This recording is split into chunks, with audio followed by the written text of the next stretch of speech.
Hello, my name is Melissa McCanna, and today I will be reviewing the book Deafo. Have you ever had an illness change your life? Have you ever encountered the terrorizing event of being the new kid in school more than once? Has it not been easy for you to make friends? If you have said yes to any of these questions, then you can easily relate to the main character of this book, Cece Bell.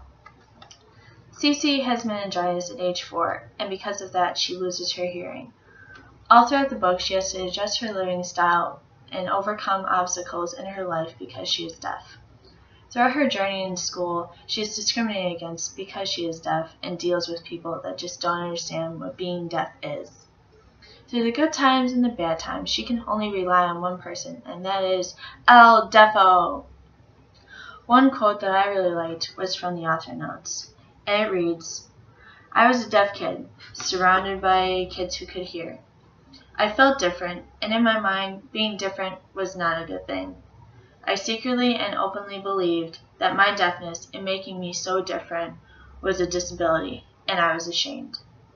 As I grew up, however, I made some positive discoveries about deafness and about myself. I'm no longer ashamed of being deaf, nor do I think of myself as someone with a disability." I really like this quote because it contains such a deep self-reflection. And it can also affect people who may be struggling with a disability, or it can reach out to families or friends of people with a disability. And most people think of having a disability as having a burden or being completely helpless. But really that's not the case. Having a disability, like in Cece's case of being deaf, is more like having a superpower. And the superhero is able to give her advice when she needs it and a confidence boost when she needs it most.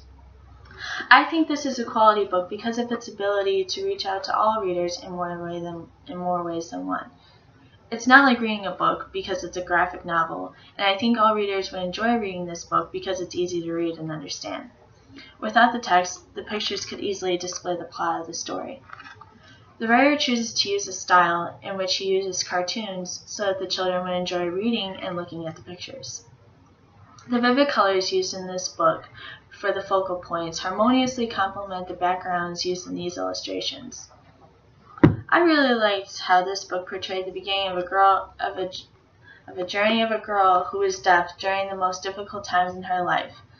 The book offers an in-depth explanation of what it must feel like to be deaf.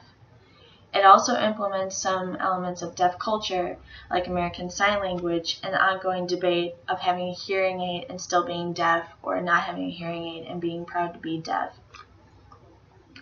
You might like this book if you are interested in learning from a first-person point of view about deaf culture and how one can gather the strength to overcome these daily obstacles of being deaf. You might not like this book if you don't like to read comic books or autobiographical books. And now I must go out into the world and teach little boys and girls about deaf culture.